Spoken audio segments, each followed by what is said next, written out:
Hi there, I'm Steve Best, Howe Sound Marine Trail Steward for the Sea Kayak Association of BC, and I'm here to give an update on what's been going on with the Sea to Sky Marine Trail this year. For anyone who might not be familiar with the trail, I gave a pretty detailed history at last year's BC Marine Trails Annual General Meeting. You can find a link to a video of that presentation on the Howe Sound page of our club website. So I won't be going over old news here, but instead I'll focus on what's been happening this year. The year started with BC Parks planning to build a signed kiosk at the new campground at Apadaka Park on Bowen Island, with a smaller Sea to Sky Marine Trail map in the kiosk. This sparked an updated Sea to Sky Marine Trail map, replacing the really big 3-foot by 4-foot map from 2015. It proved to be a much bigger task than we anticipated, but the new map is done, and it will be put up at the 4 provincial park sites, as well as the new Oceanfront Park in Squamish. Back in early 2023, SKABC purchased enough yellow cedar for 5 tent platforms and stored it at the Recreation Sites and Trails Yard in Squamish. The rest of 2023 was spent getting 2 grants so we could hire a backcountry contractor to build the platforms. Last November, the second grant came through. So this spring, we went ahead and hired the contractor. In March, he towed a raft of lumber for 2 platforms from Britannia Beach to Zorro Bay,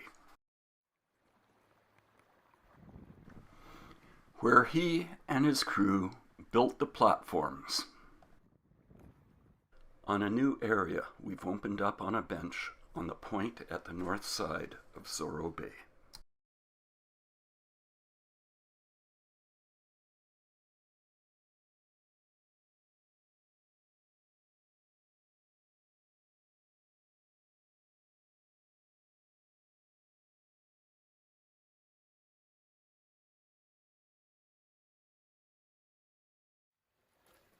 At the same time, he added a guardrail to the stair on the access trail that an RSTBC trail crew had built the previous summer.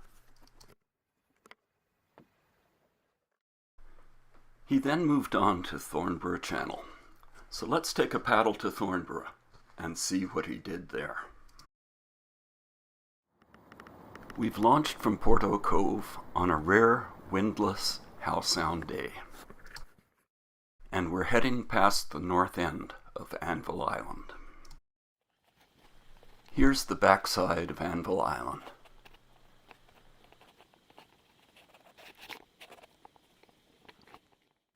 And the Thornborough Channel recreation site is just around the point ahead. Rounding the point with the recreation site ahead. Arriving at the site, there's the landing. To the left of that, the creek.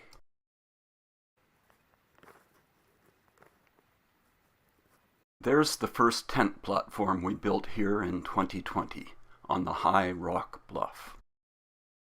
And here's the new area we've opened up on the rocks just above the water, below the high rock bluff, with 1, 2, 3 new tent platforms, plus a second picnic table. Just past the creek, a new trail leads off to the left.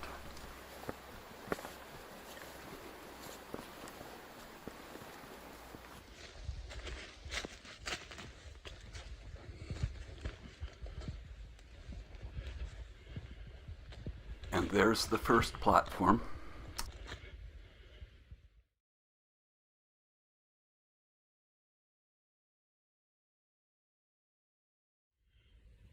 A short scramble up the rocks leads to the second platform. The new second table sits in a little hollow beyond that, and last of all, platform 3.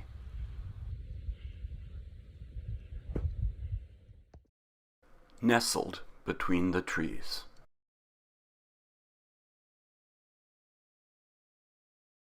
The view from the new table. When we brought a new staff member from RSTBC here, his reaction was, "You should keep this secret."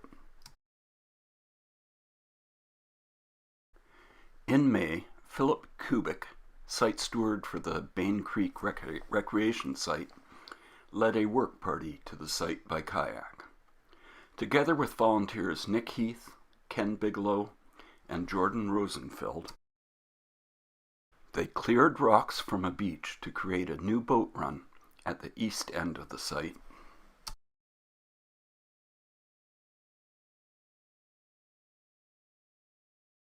Cleared and leveled a new tent site.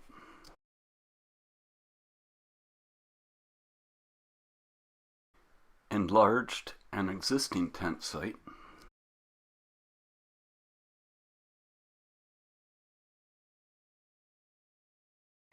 Improved the stairs up the hill, performed site maintenance, and planned further improvements. In 2017, SKABC installed a steel food cache at each of our 6 sites.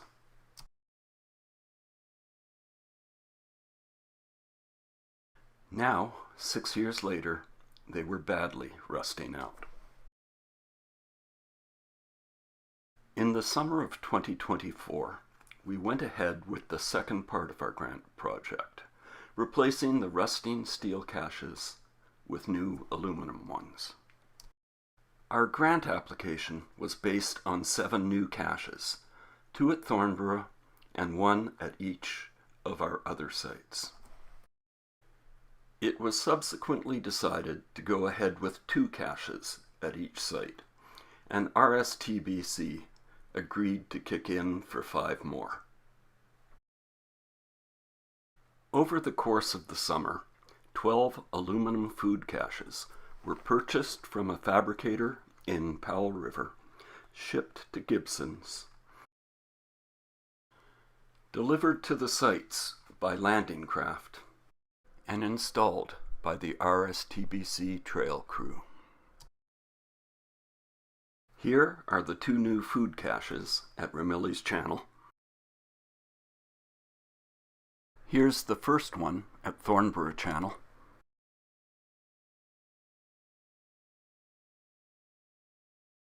And the second one beside the creek.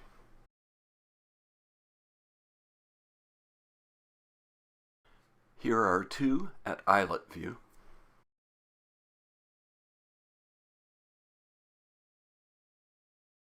And 2 at Zorro Bay.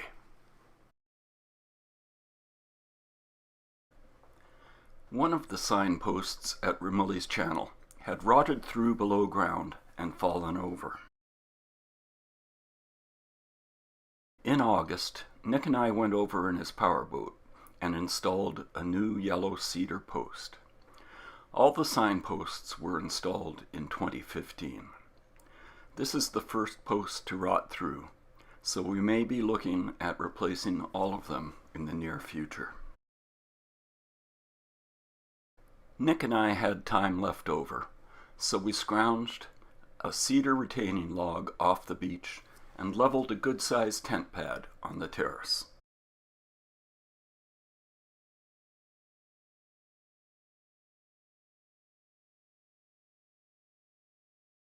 When the RSTBC trail crew built the 2023 access trail to the new tent platform locations on the point at Zorro Bay, they started the trail from the mid-tide level on the beach. This meant that the new platforms were cut off from mid-tide to high tide and back to mid-tide. In October, I paddled over to Zorro with my trusty reciprocating saw and extended the trail to the beach past high tide. The trail leads from the end of the beach, past our very first tent platform, along the base of the cliff, down a bit of a slope, and up some rocks to where it joins with the existing trail. That brings us up to date in Howe Sound for this year. Thank you to site stewards Cynthia Kennedy for Vermillies Channel, Philip Kubik for Bain Creek,